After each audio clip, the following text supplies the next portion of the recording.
Shabbat Shalom, hermanos. Hoy vamos a continuar con el emocionante libro de Yohanan Marcos o Marcos.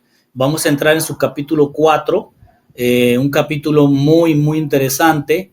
Y vamos un poco a recordar qué vimos en el capítulo anterior, capítulo 3. En el capítulo 3 lo que vimos fue que Yeshua continuaba mostrándose como el Barenach.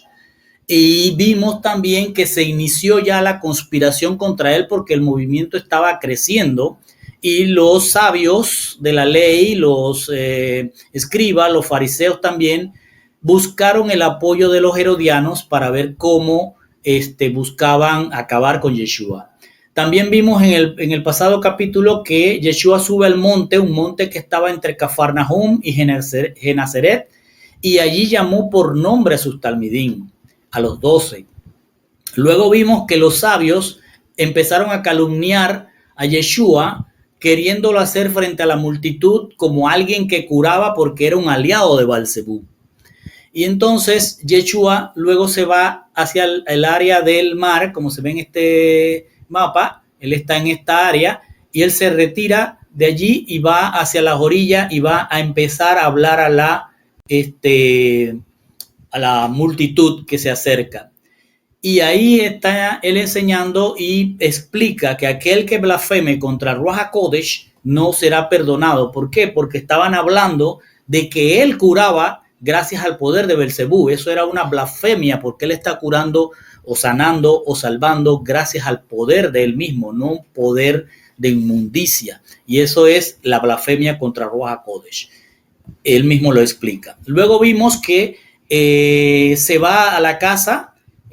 Posiblemente está hablando de la casa de Pedro en Cafarnaum, y allí se reúne otra vez una gran multitud, y a esa gran multitud llegan su familia buscándolo, y él explica que su familia son todos aquellos que hacen la voluntad de Hashem, es decir, que Shema y Shomer la palabra. Entonces hoy vamos a empezar el capítulo 4 y vamos a ver qué dice del 1 al 2. Y en otra ocasión, Yeshua se puso a enseñar a la orilla del mar, es decir, volvió otra vez a la orilla del mar de Galilea y se puso a enseñar. Preste atención a quién le va a enseñar ahora, porque este capítulo nos va a mostrar unas cosas extremadamente importantes e interesantes. Dice, les volvió a enseñar a la orilla del mar y se juntó una multitud de gente, y por eso tuvo que subir a la barca, y él se sentó en el mar, es decir, en la barca en el que estaba en el mar, y toda la multitud se sentó a la orilla del mar. Y les enseñaba muchas cosas en mashal, es decir, en hebreo, parábolas. Mashal, la palabra parábolas, que salió del griego, en realidad viene del hebreo mashal, que también puede significar proverbios o ejemplos. Entonces dice, y les enseñaba muchas cosas en mashal, en parábolas, y les decía en su ejemplo, ¿se dan cuenta? En su ejemplo, él les enseñaba.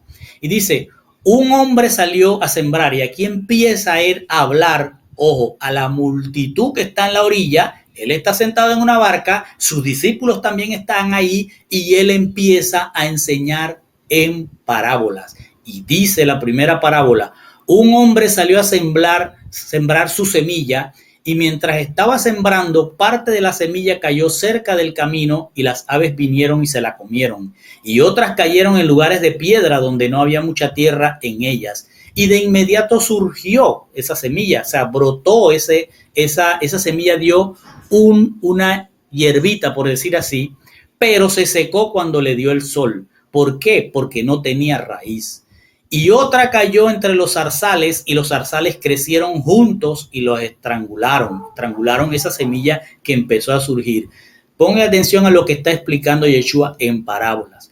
Y dice, y no dio fruto. ¿Por qué? Porque fue estrangulada por los zarzales, por las espinas. Dice luego, pero otra semilla cayó en buena tierra y produjo grano, brotando y creciendo. Algunos dieron 30 veces más, otros 60 y otros 100 veces. Y él le dijo a toda la multitud y a los talmidín, quien tenga oídos para oír, mejor que escuche. Entonces aquí hago el paréntesis para explicar lo que es una parábola.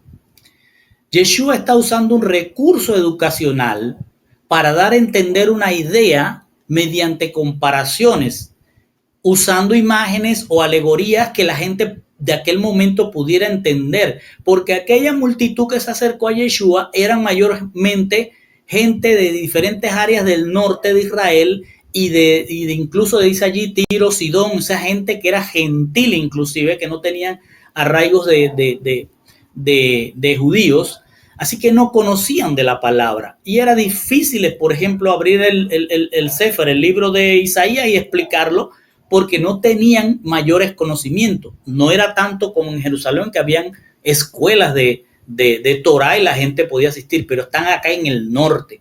Entonces aquí hay una gran cantidad de gente que tiene una educación muy escasa y Yeshua se toma una ingeniosa forma de enseñar que es mediante parábolas, mediante comparaciones.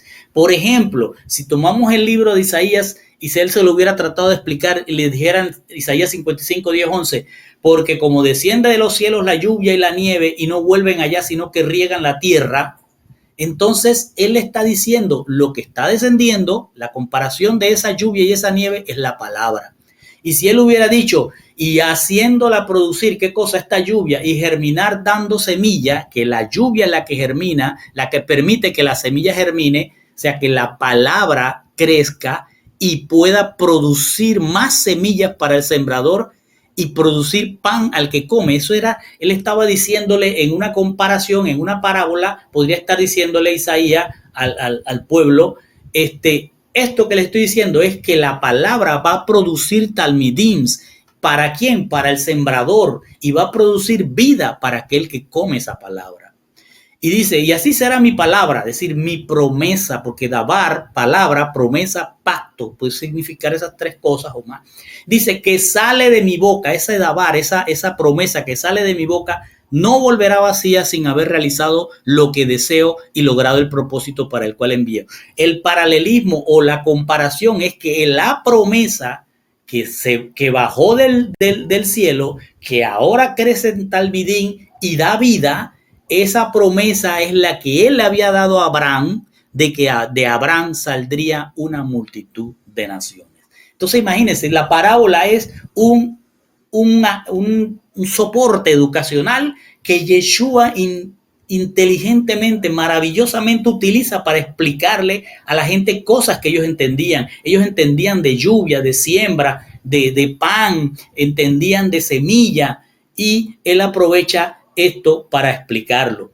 Y luego va a decir en el 4:10 al 11, fíjense que no explicó, dijo la parábola, pero no la ha explicado todavía, sino que pasa a decir entonces, después que dice la parábola, dice, cuando estaba solo, los que lo rodeaban, oiga, los que lo rodeaban con los 12, o sea que no estaban solo los talmidín, sino todo un grupo que ya quería ser talmidín también del Señor.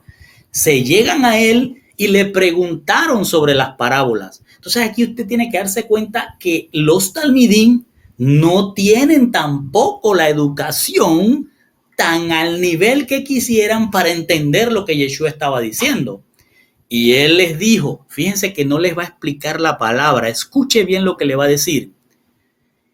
Les dijo a ellos, a los que están con él, que lo rodean, y a los 12, el secreto del reino de Dios se les ha dado. Escuche bien, está hablándole a una multitud. Esto ocurre después, cuando ellos ya han terminado, pero el Señor lo trae acá a colación para que entendamos lo que está pasando.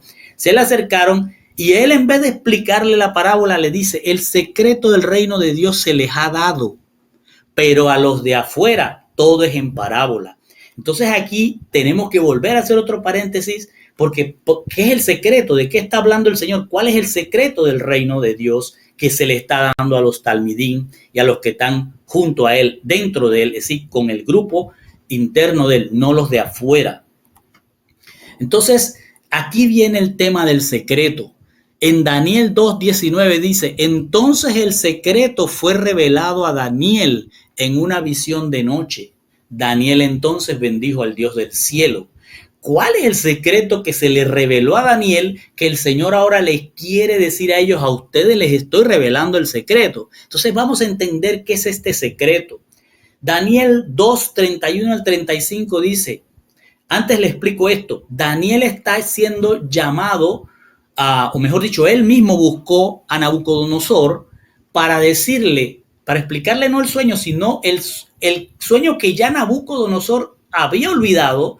Daniel lo recibe por el Ruach HaKodesh y ahora llega Nabucodonosor a explicárselo porque Nabucodonosor, como ustedes recordarán, había mandado a matar a los sabios y Daniel le pidió al Señor, el Señor le reveló y no porque le pidiera, sino porque el Señor quería que Daniel tuviera este secreto que también se le estaba revelando ahora a los talmidín, a los que están ahí junto a él, no a la multitud en ese momento. Entonces, ¿cuál es el secreto? Escuche esto. Daniel 2, 31 a 35. Tú, oh rey, tuviste una visión. Le está diciendo Daniel, tu sueño no era un sueño, era una visión que Dios estaba dando. Y aquí había una gran estatua. Esa estatua era enorme y su brillo extraordinario. Estaba en pie delante de ti y su aspecto era terrible. La cabeza de esta estatua era de oro puro, su pecho y sus brazos de plata, y su vientre y sus muslos de bronce, y sus piernas de hierro, y sus pies en parte de hierro y en parte de barro. Capte lo que está pasando. Le está mostrando una estatua que viene degradándose del oro hasta el barro. Escuche bien, viene degradándose del oro hasta el barro.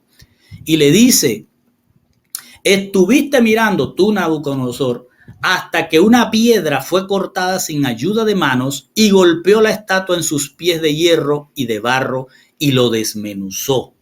De repente el hierro, el barro, el bronce, la plata y el oro fueron triturados. Fíjense, dice de repente, una piedra cortada vino y golpeó la estatua y todo se desmenuzó. El oro, el hierro, el barro, el bronce, todo fue triturado y todo eso se convirtió en paja de las eras de verano. Y aquí entiéndase lo que hemos aprendido. Las eras era donde se trituraba los granos. Recuérdense lo escrito que hay por ahí sobre la venida de Yeshua. Se trituraba el grano y lo que quedaba se levantaba con el aventador. Se tiraba al aire y eso era basura que el viento se llevaba. Y así quedaba solamente en la era, en aquel círculo donde se trituraba el grano, quedaba nada más el grano que se necesitaba para crear la vida, para comer. Entonces dice, se convirtió en paja todo eso que trituró la piedra y se lo llevó el viento hasta que no quedó rastro de ellos. No quedó nada, ni de oro, ni de bronce, ni de hierro, ni nada. Pero la piedra que golpeó la estatua se convirtió en una gran montaña y llenó toda la tierra. Entonces, ¿de qué está hablando? ¿Cuál es el secreto que está mostrándole el Señor a Daniel? Y Daniel se lo está dando a este rey y por eso ese rey hizo todo lo que hizo ante Daniel. Porque resulta ser que Daniel en el 2:44 nos dice, en los días de estos reyes, de estos gobiernos, el Dios del cielo levantará un reino que jamás será destruido, y este reino no será entregado a otro pueblo. Desmenuzará y pondrá fin a todos aquellos reinos, y él permanecerá para siempre. Entonces acá lo que él está diciendo, el secreto es que le está mostrando a Nabucodonosor el fin de los gobiernos humanos, el fin de los gobiernos que son regidos por el sistema, la bestia, por Satán. Entonces, lo que le muestra Daniel, que se lo da el Señor a Nabucodonosor, es que va a ser destruido todos estos reinos que empezaron desde el glorioso Nabucodonosor con oro, pasaron por los medas, los persos, los griegos, los romanos que eran el hierro, y entonces usted comprenderá que el hierro mezclado con el bronce es el gobierno que hoy existe, un gobierno que es regido por hierro, leyes, y por barro, que es religiosidad. Entonces la religión y las leyes se han unido para gobernar este mundo y es el último reino que va a ocurrir. Y entonces vendría una piedra, no hecha por manos de hombre, la roca, Yehoshua, vendría y golpearía en los pies. Fíjense, no va a golpear ni en el oro, ni en el pecho, ni en la cintura, va a golpear en lo último, que es el más desprestigiado y más débil de todos los gobiernos, que empezaron siendo oro sólido y terminaron en una mezcla de hierro y barro. Entonces allí golpea en ese último gobierno, que es el que hoy existe, el gobierno de las leyes humanas con la religiosidad, y todo se desmenuza. Esto, lo que está hablándole Daniel en palabras simples, es: Nabucodonosor, el secreto es que Yehoshua va a venir y va a acabar con todo el gobierno mundial que exista. Todo lo que es del hombre va a ser destruido y solo habrá un poder, una montaña, dice, una gran montaña que llenará toda la tierra, un solo poder, que es el de Dios. Ahora, ¿cuál es la roca? Yehoshua. Él es el que viene a destruir estos gobiernos que han existido en la tierra. Por eso vemos en Mateo 4:17 que dice: desde entonces Yeshua comenzó a predicar y a decir: arrepentíos, porque el reino de los cielos se ha acercado. ¿Qué quería decir con eso? La roca ya se acercó, la roca ya dictó el fin. Las buenas nuevas eran: la victoria está dada sobre el Hasatán y sus gobiernos.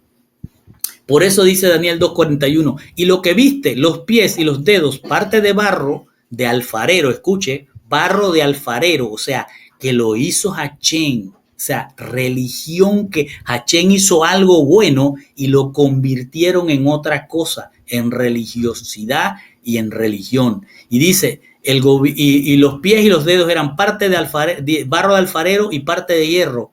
Ese será un reino dividido, es decir, dividido entre las leyes y la religiosidad, pero tendrá la solidez del hierro, la solidez de las leyes, ya que viste el hierro mezclado con barro corriente. Entonces el secreto que está hablando Daniel es que Yehoshua iba a venir a iniciar la caída del gobierno de Hasatán a través de los poderosos humanos. Entonces, ¿de qué está hablando? La piedra cortada sin ayuda de manos se ha acercado para destrucción de los pies de hierro y barro, es decir, las leyes de hombre mezclada con religiosidad, y está llamando Yehoshua al arrepentimiento de sus ovejas que han estado sin pastor, mal enseñadas, como profetiza Ezequiel 34:11, que dice: porque así dice Adonai Elohim, he aquí, yo mismo, ojo a esto, yo mismo buscaré mis ovejas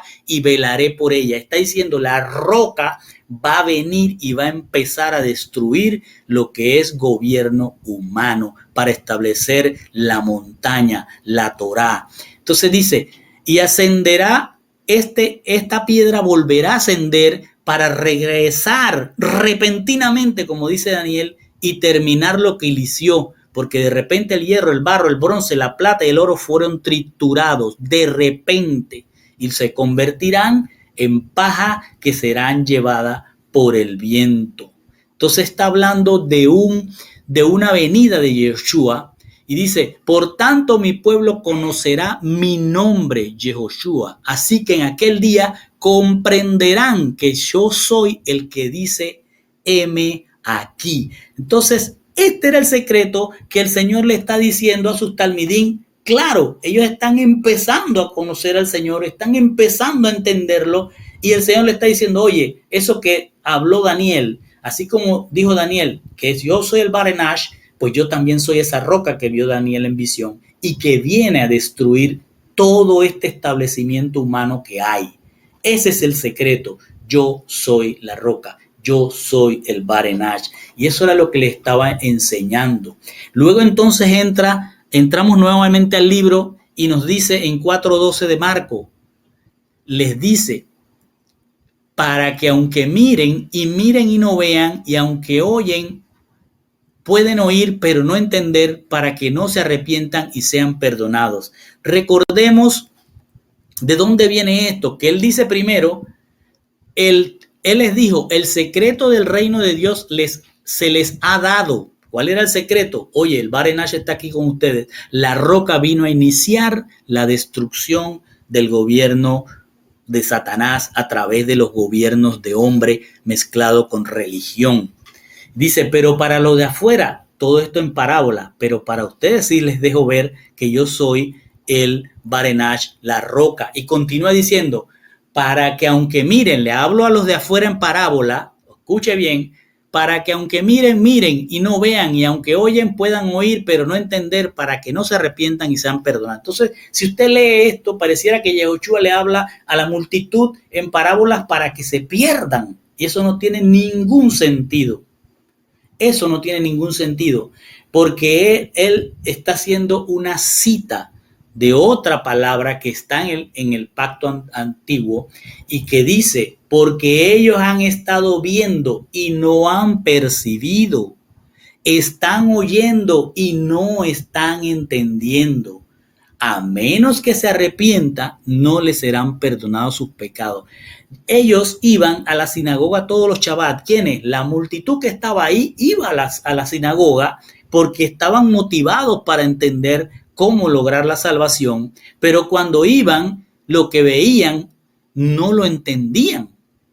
Y el Señor le dice, a menos que ellos se arrepientan, no les serán perdonados sus pecados, pero ¿cómo se van a arrepentir si no entienden lo que se les está dando?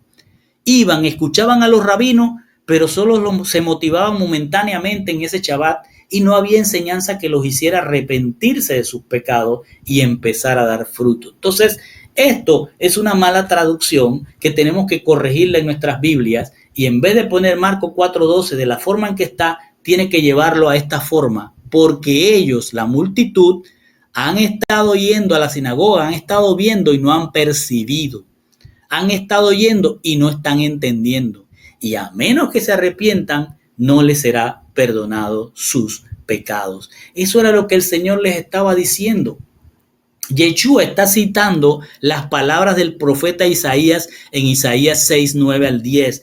Y lamentablemente el escritor o el escriba que tradujo la versión a nosotros, la tradujo de mala forma que nosotros entendemos, bueno, Yeshua está hablando en parábola para que no entiendan y no se arrepientan y se pierdan. No, al contrario, él está diciendo, yo les hablo en parábolas porque allá le están explicando y no están entendiendo, pero como le hablo en un tema tan simple como la lluvia, como la barca, como la siembra, como la semilla, ellos me van a entender y entonces sí pueden arrepentirse y pueden ser salvos.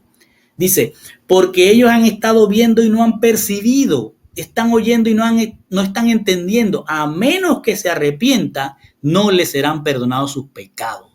Entonces, esto lo trajo ¿de dónde? De Isaías 6:9-10 que dice, Isaías 6:9-10, a la hora de escuchar han estado escuchando y no han entendido, a la hora de ver han visto y no han conocido. El corazón de este pueblo se ha hecho gordo, sus oídos se han hecho pesados y sus ojos se han enceguecido. A menos que vean con sus ojos y escuchen con sus oídos y su corazón entienda y regresen, no habrá sanidad para ellos. Entonces, la multitud estaba yendo a la sinagoga y lo que escuchaba era motivación. No escuchaban enseñanza que ellos comprendieran para que tuvieran la oportunidad de arrepentirse y regresar al diseño original. Entonces lo que recibían eran palabras de hombres y ellos no se las cuestionaban, sencillamente la escuchaban y no había nada más que motivación por ese Shabbat y al día siguiente ya no tenían en su corazón una enseñanza que los motivara. Por eso él les dice, tienen que ver con sus oídos y su corazón.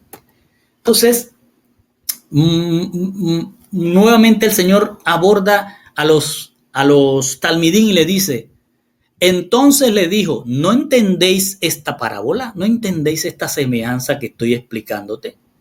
Entonces, ¿cómo entenderás cualquier parábola? Y aquí capte lo que está ocurriendo. El Señor da una parábola, la multitud no se sabe si la entiende, pero se da cuenta que los talmidín no la están entendiendo y Él le dice, ojo, si lo que estoy explicando, esta primera parábola, no la estás entendiendo, ¿cómo entenderás todas las que todavía te faltan por escuchar? Lo que Yeshua da a entender a sus seguidores y a los enviados, a los talmidín, ¿sí? Lo de adentro, es que ellos deben ser agradecidos de que por gracia ya están más cerca del Malhut Elohim, del reino de Dios, y deben poner toda su atención a las parábolas y a todo lo que les enseña, porque así ellos crecerán en la fidelidad y en algún momento tendrán que hacer de esa multitud talmidín, porque el Señor se va a ir. Y dice, tendrán que hacer talmidín ellos, los talmidín que ahora están con Yeshua tienen que replicar talmidín, a los cuales posiblemente les tendrán que hablar en parábola para que se llenen de la fidelidad por lo que están aprendiendo. Entonces, el Señor viene y le dice, ok, como no entendieron, le voy a explicar la parábola del sembrador. Y dice, el que siembra, siembra palabra. Sí, el que siembra, siembra palabra. Y estos son los del camino, y la semilla que cayó en el camino. Estos son los del camino donde se siembra la palabra. Y cuando oyen, enseguida viene el adversario y quita la palabra que ha sido sembrada en sus corazones. Escuche bien, ¿quiénes son los del camino? Estos son asimismo los que fueron sembrados en pedregales. Ahora va a hablar de los que están siendo sembrados en pedregales. Los que cuando oyen la palabra, al momento la reciben con gozo y sin embargo no tienen raíz en sí mismos, sino que son de corta duración. Luego, cuando viene la aflicción o la persecución por causa de la palabra, al instante se apartan y lo que cayó en la tierra de las zarzas, es decir, de los espinos, estas son aquellos que caen ahí entre las zarzas, son los que oyen la palabra, pero los afanes del siglo, la seducción de la riqueza y el deseo de otras cosas entran y ahogan la palabra y no producen nada.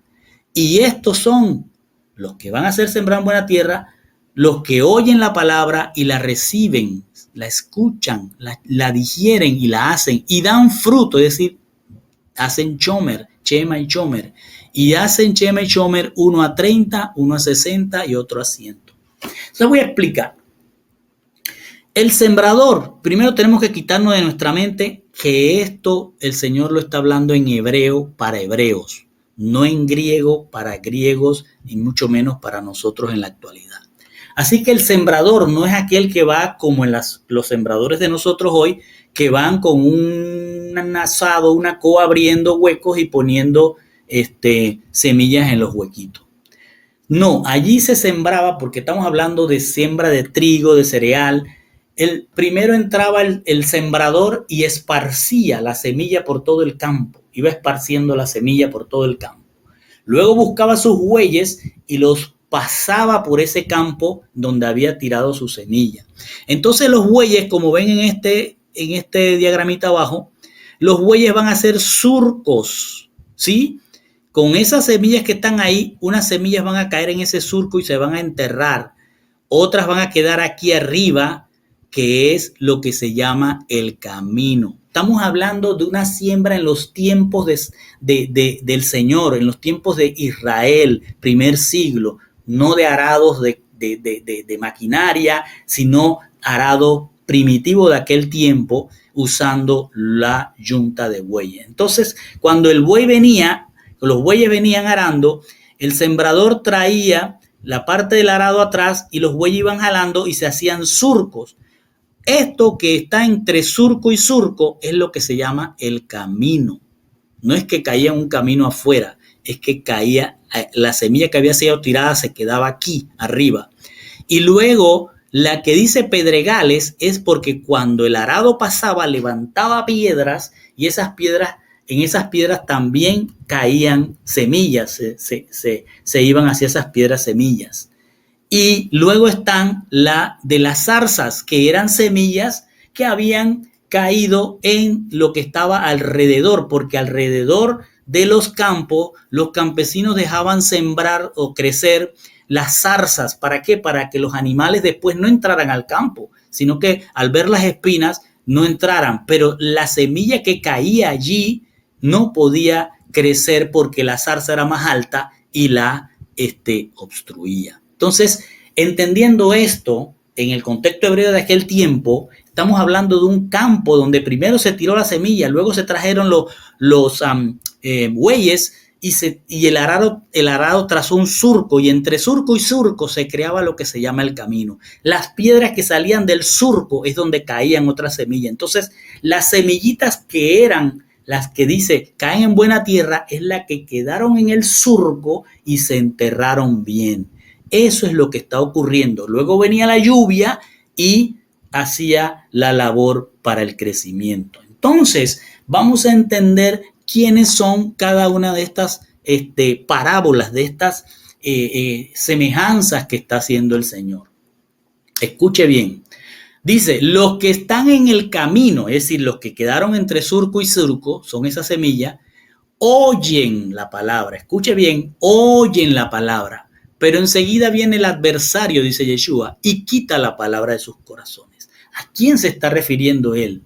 Él se estaba refiriendo a aquellos que van al Shabbat en la sinagoga y oyen, pero están junto a servidores de Satanás, porque acuérdense que cuando él entró a la sinagoga, la gente estaba ahí con gente endemoniada y no se daban cuenta. El que estaba sentado al lado o el que estaba enseñando la palabra también podría estar satanizado y ellos no se daban cuenta. Y entonces lo que Yeshua le está diciendo es, van a la sinagoga estos que están en el camino, que quedan arriba, las semillas que quedan arriba, y oyen la palabra, porque están en la sinagoga. Pero enseguida, dice, vienen las aves. ¿Quiénes son las aves? El adversario, porque él mismo lo dice, las aves son el adversario, aquel que está sentado también allí y le roba la palabra, le empieza a hablar que no es necesario hacer todo lo que dice la palabra, o que está abolida, o que qué sé yo, todo esto que se daba, y allí mismo le roban, no dejan que echen raíces en esa sinagoga, si no dejan que echen raíces en la palabra. Esos son los que oyen, los que están en el camino, oyen, pero les es quitada la palabra por Satán. Dice luego, los que están en los pedregales oyen también, van a recibir con gozo, se emocionan, wow, estamos en la palabra del Señor, pero ellos, dice, no tienen raíz en sí mismos.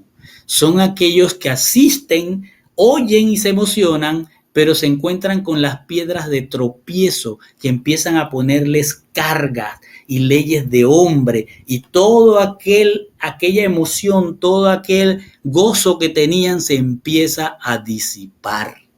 Entonces van también a perderse. Y dice, y los que caen en los espinos, esos también oyen, pero los afanes del siglo, es decir, la seducción de la riqueza y el deseo de otras cosas, también no los va a dejar crecer.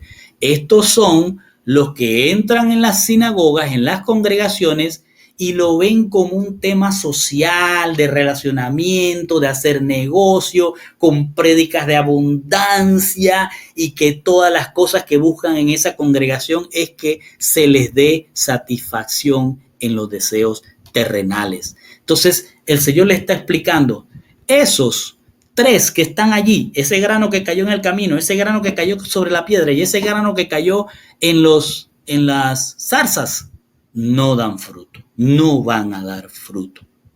Entonces, ¿por qué? Porque oyen. Entonces, mire lo que dice Romanos 10:17. La fidelidad es por el oír, y el oír es por la palabra de Dios. Es decir, que es Dios el que llama a que escuchen, ¿sí? Pero ahí está Satanás para quitarte, ahí están los impíos que empiezan a decirte esto no es necesario, y ahí están los impíos que te dicen, hey, las bendiciones son aquí, no son celestiales. Entonces, los que caen en la buena tierra también oyen, pero ellos reciben la palabra, escuchan, no oyen, escuchan y dan fruto, uno a 30, uno a 60 y otro al 100. Estos que están escuchando y dan frutos son los que se congregan y viven de acuerdo a la fidelidad al pacto y a la promesa hecha a Abraham, con la cual ellos exhiben una vida que dan frutos. Pero ¿cuáles son los frutos? Los frutos de Ruach HaKodesh, que son el amor, el gozo, la paciencia, la benignidad, la bondad, la fidelidad, la mansedumbre. Entonces el Señor dice, unos van a empezar dando 30, es decir, puede que dé amor, que gozo, que paz, pero no va a tener paciencia. Hay que seguir trabajando. ¿Para qué? Para que alcance la paciencia, llegue a 60. y alcance fidelidad, pero no ha llegado a 100. Cuando llega a 100 es que tiene amor, gozo, paz, paciencia, benignidad, bondad, fidelidad, mansedumbre, dominio propio. Entonces llegó a la estatura del varón perfecto.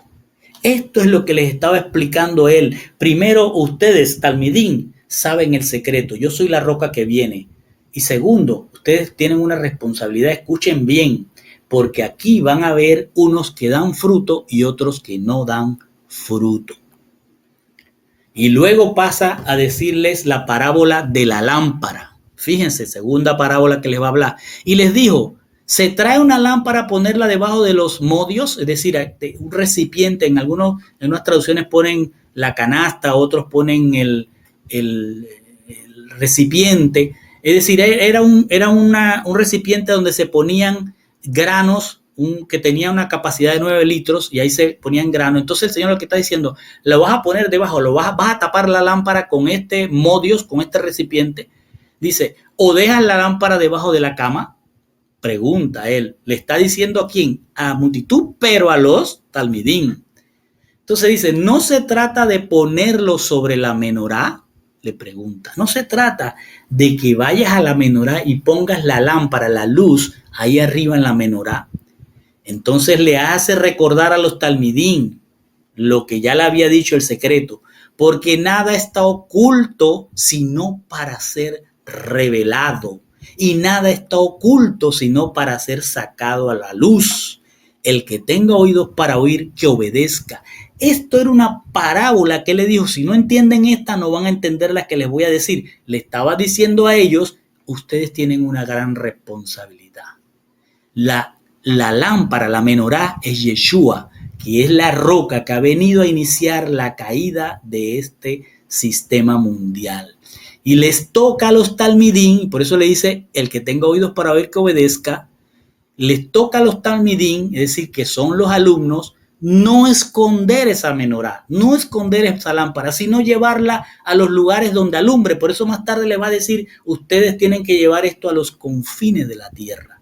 ¿Qué cosa tienen que llevar? El secreto que ahora está revelado. ¿Y cuál es el secreto? Que Yeshua es la roca que ha venido a poner fin a este mundo del príncipe de la oscuridad. Él vino a dar esa luz. Entonces él está iniciando hoy la caída, o en aquel momento la caída del gobierno mundial de la bestia, del Satanás. Y ojo, está iniciando, no lo tumbó, pero él dice, vendrá y repentinamente todos serán triturados.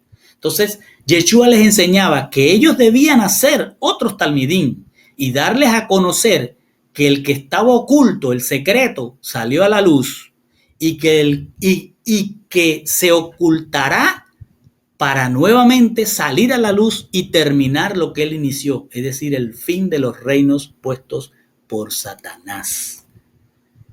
Y continúa diciendo, y yo les digo, ¿a quién le está diciendo? A los talmidín. Yo les digo, presten atención a lo que escuchan, porque con esa medida, con la que miden, con eso recibirán. Y se te añadirá más. Y el que tiene, que dé. Pero el que no tiene, lo mismo que tiene, se lo quitarán. Yeshua se está refiriendo primero a sus talmidín. Esto es lo que le está hablando a sus talmidín.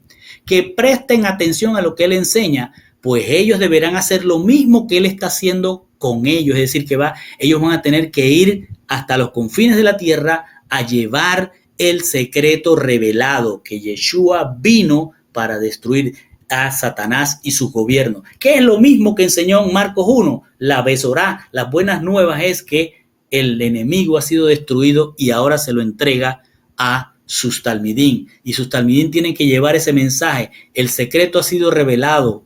El secreto que se le dio a Daniel, la roca que ha venido a destruir estos reinos humanos dirigidos por el Satanás, están siendo destruidos. Por eso, cuando Yeshua dice consumado es en la cruz, se inicia el periodo de la eliminación de este gobierno y su destrucción, su desmenuzamiento será repentino cuando él regrese. Entonces les dice, en la medida que ellos escuchen, en la medida que los talmidín escuchen y hagan ellos recibirán más en el reino de los cielos. Es decir, recibirán más de Yehoshua. Ahora lo van a recibir ahora, le dice, y aún más en el día octavo. Eso es lo que le está diciendo. Con esta medida que miden, con eso recibirán. Con lo que tú comprendas, aprenda lo que te estoy enseñando, más se te va a dar y mucho más en el día octavo, es decir, en la eternidad. Pero aquel que rechaza las palabras de Yeshua, la oportunidad que se le está dando al entregarle la palabra a esa persona con respecto al reino, esa persona la rechaza porque dice, no, yo me lo sé todo, ya yo sé qué es esto, yo soy el que te voy a enseñar. Entonces, si rechaza la palabra de Yeshua, en el día del juicio, eso que él cree que él tenía, eso le será quitado para siempre. Y luego continúa con la parábola del crecimiento de la semilla. Y ahí están los talmidín con sus oídos puestos a todo lo que el Señor está diciendo. También dijo entonces el Señor, el reino de Dios es como alguien que esparce semillas en la tierra. Se duerme y se levanta de noche y de día, y la semilla brota y crece, aunque no sabe cómo la tierra misma produce una cosecha. Produce primero el tallo, luego la espiga, luego el grano completo en la espiga, y cuando el grano está maduro, mete la hoz porque ha llegado la siega. Una parábola sencilla que el Señor le está diciendo, la semilla es la palabra, continúa diciéndole que es la semilla, la palabra, que fue esparcida desde el tiempo del Sinaí y dio origen al tallo. ¿De qué está hablando? De la Torá. Y esa Torá es la que sostiene la espiga, ¿sí? El testimonio de Yeshua, los evangelios es la espiga. Y esta, la Torá, y la espiga, el testimonio de los evangelios, son los que producirán los frutos, que son los creyentes, que irán madurando para ser cosechados en la segunda venida de Mashiach. Y continúa repartiéndoles parábolas y dice, ahora les voy a explicar la parábola de la mostaza. También preguntó, le dice a los talmidín, les pregunta, ¿a qué podemos comparar el reino de Dios? ¿O qué parábola podemos usar para presentar el reino de Dios? Fíjense que le está enseñando cómo ellos tienen que presentar a la multitud a la que van a ir ellos a los confines de la tierra, cómo deben presentar el reino de Dios. Y les dice, el reino de Dios es como una semilla de mostaza, que cuando se siembra en la tierra, aunque es la más pequeña de todas las semillas en la tierra, cuando se siembra, crece, se convierte en la más grande de todas las plantas de jardín y crece grandes ramas para que las aves silvestres puedan anidar a su sombra. Lo que está diciendo el Señor, el reino, Mashiach, él, era a ojos de todos, también de un solo hombre, era a ojos de todos una semilla pequeña comparada con el poder que tenían los sabios, el templo, las sinagogas, todo eso. Y también era pequeño comparado con la adoración que tenían los del norte de Israel, de Sidón, de Siria, que eran gente que creían en diferentes dioses y tenían muchos dioses, no uno. Entonces, esa semilla o Yeshua se vería pequeño como una semilla de mostaza ante los ojos de todo eso. Pero Yeshua estaba enseñando que lo que iba a ocurrir a partir de él era que sus talmidín harían crecer por Ruach HaKodesh esa semilla de mostaza para que se convirtiera en la más grande fidelidad en la cual anidarían las aves silvestres, es decir, todos los gentiles, y se cumpliría entonces la promesa hecha a Abraham. Y entonces continúa diciendo, y con muchas parábolas como esta, les hablaba la palabra a la multitud. Fíjense para qué usaba la parábola. Como podían oír, es decir, como aquellos pudieran tener algún entendimiento de lo que el Señor estaba hablando en base a la naturaleza y a las cosechas y a las siembras. Y dice, no les habló a ellos sin una parábola, pero en privado explicó todo a sus propios talmidín. Es decir, él enseñaba, pero a los que tienen que convertirse en los maestros después, a ellos les explicaba a detalle, desde el secreto hasta cómo tenían que enseñarlo. Entonces, aquí vemos la enseñanza que es, primero, él enseña el secreto del reino a los que están adentro, diciéndole el fin de los reinos terrenales se ha iniciado. Luego les enseña la parábola del sembrador, que era el secreto será enseñado por cada uno de ustedes a la multitud, pero ojo, unos pocos lo escucharán y lo guardarán. De los 4, del porcentaje total de ellos, la mayoría va a oír, pero no va a dar fruto.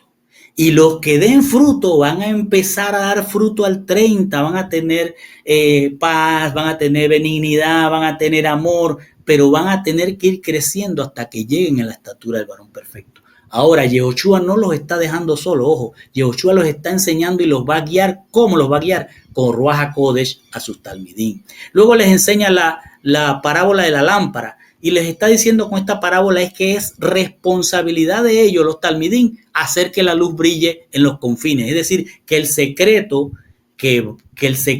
traiga arrepentimiento y retorno al diseño original de todo el que lo oiga. ¿El secreto cuál es? Yeshua vino a destruir el reino terrenal para establecer el reino celestial.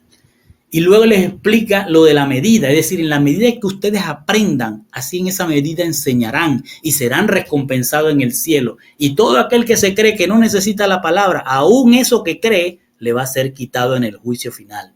Luego les habla del crecimiento de la semilla. La enseñanza para ellos en esta es que esa semilla crece primero en la Torá, luego en los evangelios, y que con ambos, no con uno o con otro, con los dos, se va a obtener un fruto maduro que el Señor vendrá a cosechar. Luego les habla del grano de mostaza y lo compara al reino, que es el mismo Yeshua, que es el que se ha acercado, y les dice, ahora ustedes ven al reino aquí en un solo hombre, a imagen de ustedes, pero es Dios mismo, solo que todavía no lo entendían. Lo ven pequeño porque hay muchos dioses en el mundo y porque hay un templo y muchos rabinos y muchos maestros y muchos sabios, pero en realidad esta semilla de mostaza que es Yeshua va a crecer a través de los talmidín y va a alcanzar a los gentiles en todo el mundo, y ahí esos gentiles anidarán, descansarán en esa rama, cumpliéndose la promesa hecha a Abraham.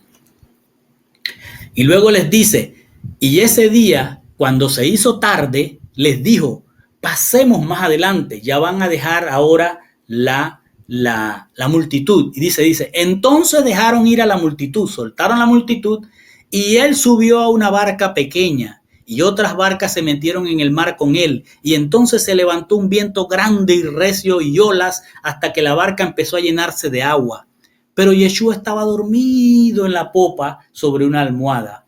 Entonces lo despertaron y le dijeron, Rabí, no te vuelves hacia nosotros, mira, ¿ves que estamos siendo destruidos? O sea, ¿no te vuelves hacia nosotros mientras ves que estamos siendo destruidos? O sea, ellos estaban temerosos y Yeshua estaba durmiendo plácidamente. Entonces Yeshua se levantó y mandó al viento y al mar que se calmaran. E inmediatamente hubo una gran quietud. Entonces les dijo, ¿por qué teméis? ¿Todavía no tenéis fidelidad? En muchas de nuestras tradiciones dice, porque no tienen fe. No, ahí no es fe, es fidelidad. ¿Por qué teméis? ¿Todavía no tenéis fidelidad? El Señor lo que está haciendo ver es que están en un crecimiento, están como aquellos que están al 30, no al 60, están creciendo, y el Señor les hace ver, todavía no tienen fidelidad al 100%.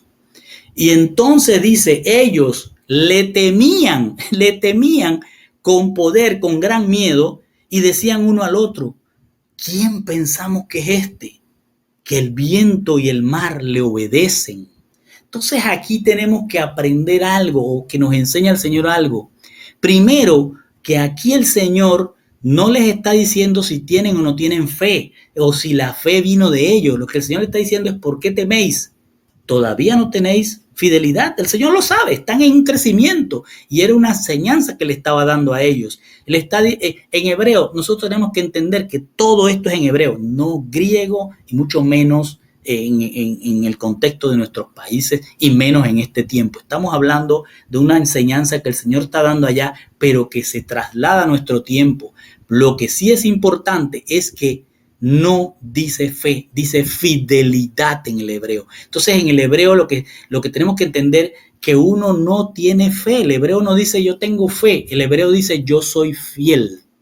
La fidelidad, el hebreo sabe que es Dios. ¿Por qué? Porque la fidelidad es inmutable, no cambia. Dios es el único inmutable. El hombre puede cambiar, pero el Señor no puede cambiar, no cambia porque Él es fiel, Él es la fidelidad.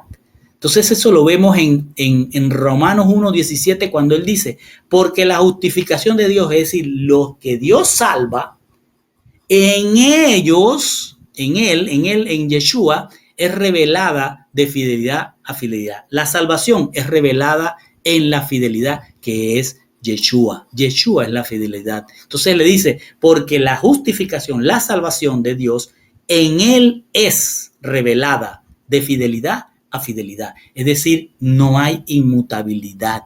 Él es la fidelidad. Y luego dice, como está escrito, el que es practicante de la justicia, gracias a mi fidelidad, ese vivirá.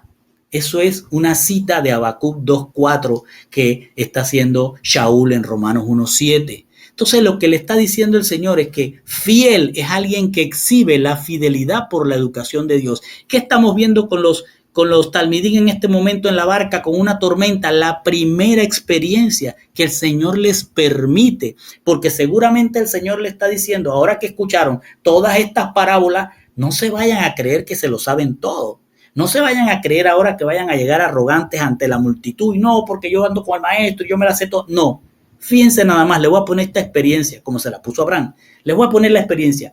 Ustedes van a encontrarse ahora con una tormenta. ¿Qué van a hacer? Tuvieron miedo y lo llamaron a Él, porque no había fe para decir, si el Señor está conmigo, nada ni nadie nos puede hacer daño. Si el Señor está aquí, aunque esté dormido en su almohada, nada ni nadie nos puede hacer daño. Pero que tuvieron miedo y lo llamaron. Entonces el Señor les dijo allí, todavía no tenéis fidelidad. Y explico un poquito más por qué les dice eso. Si nosotros vamos a Génesis y encontramos al primer hombre que es justificado por la fidelidad de Hashem, fue Abraham. Y Abraham se llamaba Abraham cuando lo llamó, no Abraham. Abraham tenía 75 años cuando fue llamado en Génesis 12 y le dice el Señor, haré de ti una gran nación. Haré de ti una gran nación. Entonces él lo llamó por su nombre, Abraham, y le dijo, haré de ti una gran nación. Lo llamó por nombre y le hizo una promesa. Así estaba llamando a los 12, suban, y les habla todas estas parábolas. A ustedes les doy el secreto, imagínense. Entonces, ¿qué pasó con Abraham? ¿Por qué les pongo este ejemplo? Para que entendamos que la fidelidad es una educación. La fidelidad no es yo tengo fe, la fidelidad es una educación que Dios nos va dando para que vayamos creciendo del 30 al 60 y al 100 y pasemos de más del 100. Entonces, en Génesis 12, él lo llama y le da una promesa. En Génesis 13, Abraham se separa de Lot. Fíjense que se sigue llamando Abraham. En Génesis 14 se sigue llamando Abraham y hace cosas que él mismo, Dios no lo mandó, él rescata a Lot, pero Dios lo está respaldando. ¿Por qué? Porque Dios es fiel. Si él te llama, él te respalda. Si él los llamó a ellos, no tenían por qué tener miedo en la barca, pero era una enseñanza para que se dieran cuenta que unas pocas parábolas todavía no los hacían fieles a ellos. Y luego les dice, en el 15, Abraham recibe la promesa. En Génesis 15 recibe la promesa. ¿Cuál era la promesa? Te voy a dar un heredero y una semiente saldrá de ti y serán como las estrellas. Y luego en Génesis 16, ¿qué ocurre? Abraham, y fíjese que se sigue llamando Abraham en Génesis 16, Abraham olvida la promesa y oye a Sarai. Hace como Adán, se olvida de la promesa y le dice, y cuando la mujer le dice come, él comió. Abraham se olvidó de la promesa y oyó a Sarai y nació Ismael. Y habían pasado 11 años después del llamado de Abraham. En Génesis 17, cuando Abraham ya habían pasado 24 años de su llamado y ya él tiene 99 años, es que viene Hashem y establece el pacto con él. ¿Por qué? Si usted va viendo todo lo que está ocurriendo, es una educación.